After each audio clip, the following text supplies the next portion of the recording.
संत श्रीश्वर जी महाराज धर्मरत्न प्रकरण ग्रंथ की रचना करते हैं।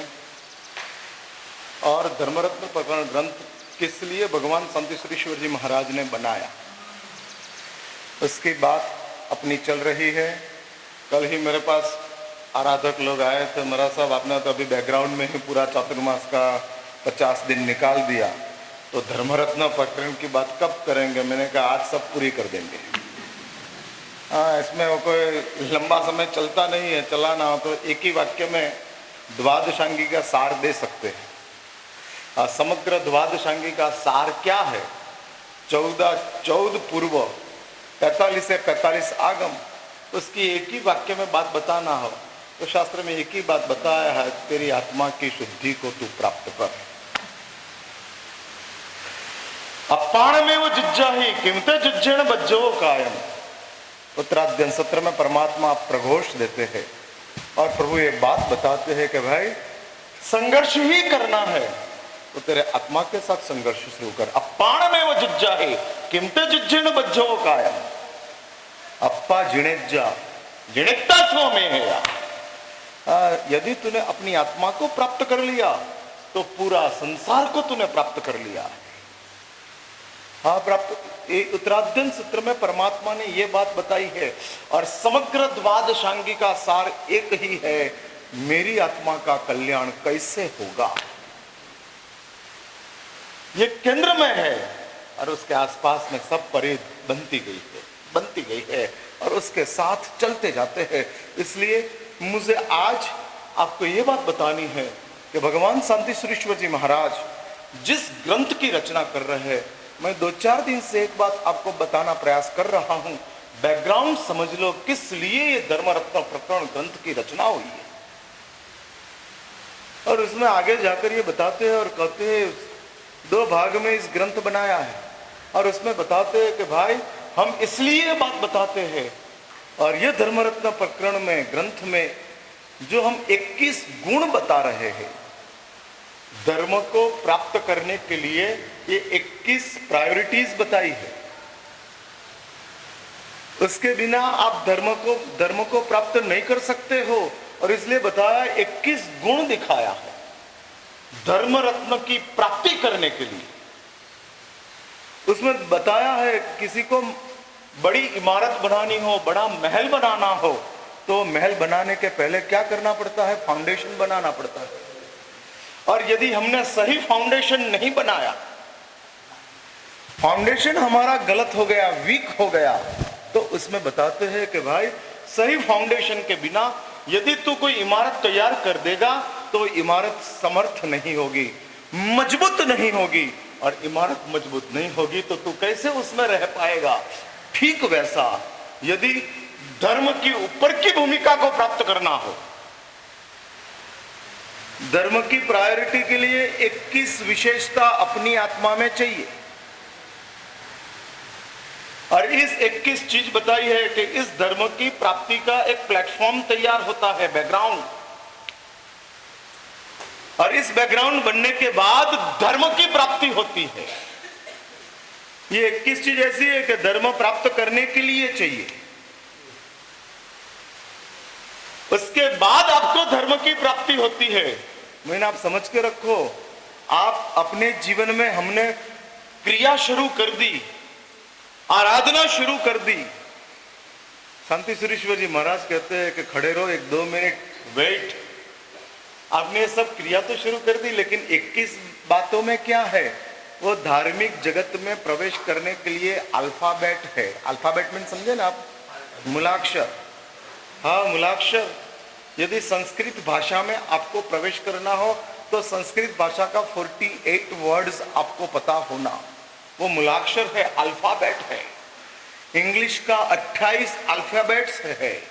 ठीक वैसा धर्म में प्रवेश करने के लिए 21 अल्फाबेट बताया। और ये चीज अपने पास न हो, इसलिए ही मैं कहता हूं कि सबसे पहला बैकग्राउंड क्या है,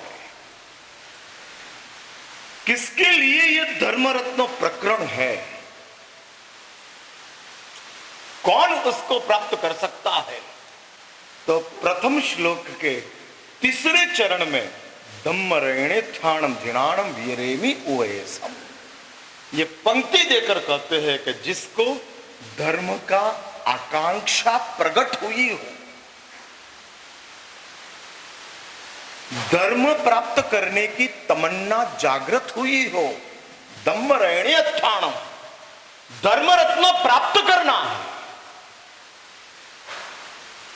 और इसकी आकांक्षा जिसके अंतरात्मा में जागृत हुई हो, धर्म का धर्मार्थी बन गए, धर्म प्राप्त करना। एक बार समझ के रखो, धर्म पसंद है ही नहीं। मैं ये बात बार बार कह चुका हूं, आज फिर से कहता हूं, हमको धर्म पसंद नहीं है, फिर भी हम धर्म करते हैं। किस लिए करते हैं? एक बहुत बड़ा सवाल है, मेरे लिए सवाल है, आपके लिए नहीं।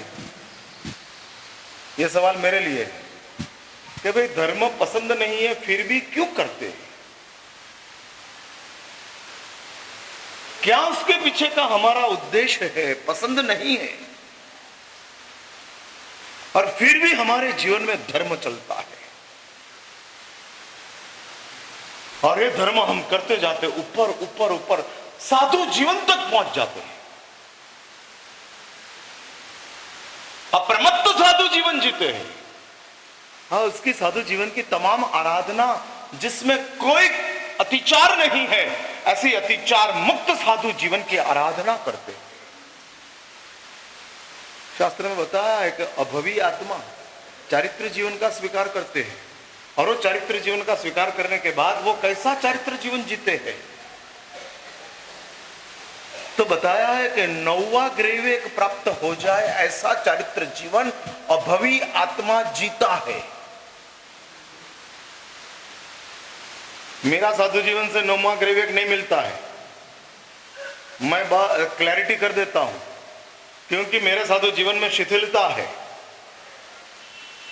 दोष बहुलता है, और दोषों की बहुलता की वजह से मुझे इस चारित्र जीवन से 9वां ग्रेवेक प्राप्त नहीं हो सकता है। लेकिन मैं साथ साथ ये कह सकता हूं कि ऐसा शिथिल मेरा साधु जीवन से मुझे मोक्ष मिल सकता है। 9वां ग्रेवेक नहीं मिल सकता है, मोक्ष मिल सकता है। सुनते हो ना आप? हाँ भाई, कठिन क्या 9वां ग्रेवेक क्या मोक्ष?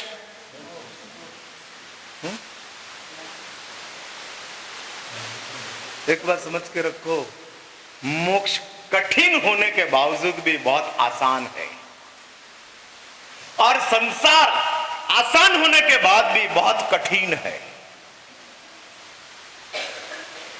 कान खुला है ना आपका? मेरी बात समझ में आई? मोक्ष कठिन होने के बाद भी बहुत आसान है। कल मैंने कहा था ना, गुण सागर को कहां मोक्ष मिल गया? हाँ, सप्तपदी के फेरा घूमते घूमते 8 कन्याओं का करस्पर्श करता है, पाणी ग्रहण कर रहा है 8 कन्याओं के साथ, और 8 कन्याओं का हाथ गुण सागर के हाथ में है, और ये पाणी ग्रहण की क्रिया चल रही है। अभी आपको अंदाज है ना, ये पाणी ग्रहण की क्रिया जब चल रही है तब क्या मानसिकता होती है? आप सबने अनुभव किया, इसलिए मुझे बोलना नहीं है, लेकिन दैट यू नो दैट, हाँ आप वो जानते हो। और ये पाणी ग्रहण की क्रिया चल रही है, उस समय में गुण सागर को वितरागता प्राप्त हो। कितना आसान मोक्ष है, शादी करते करते मोक्ष मिल जाते हैं। हाँ हाँ, शादी करते करते, शास्त्र में बताया है युद्ध खेलते खेलते मोक्ष मिल जाता है। हाँ, तो वह मोक्ष कठिन है या सरल है? ऐसा मोक्ष को कौन कठिन कहेगा?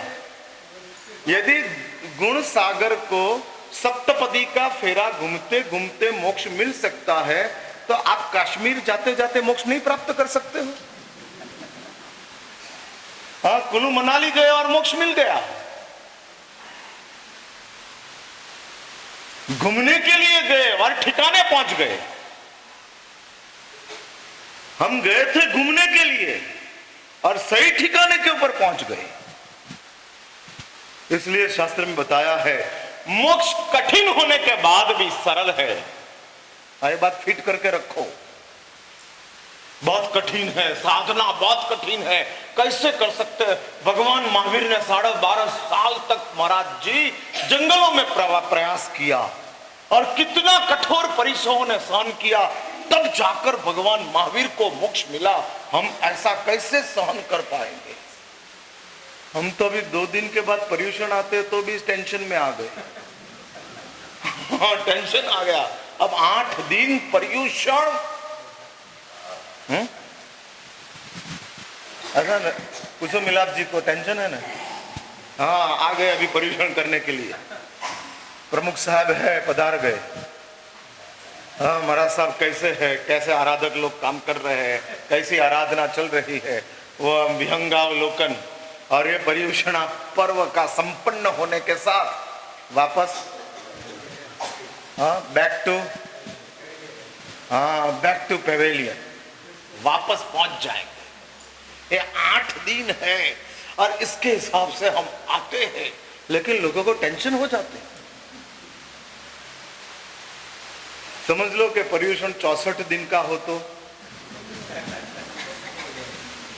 8 दिन के बजाय भगवान ने 64 दिन का पर्यूषण और 8 संवत्सरी प्रतिक्रमण रखा हो। हर 8 दिन के बाद एक संवत्सरी प्रतिक्रमण, हर 8 दिन के बाद एक संवत्सरी प्रतिक्रमण, और ऐसे 64 दिन का पर्यूषण पर्व हो।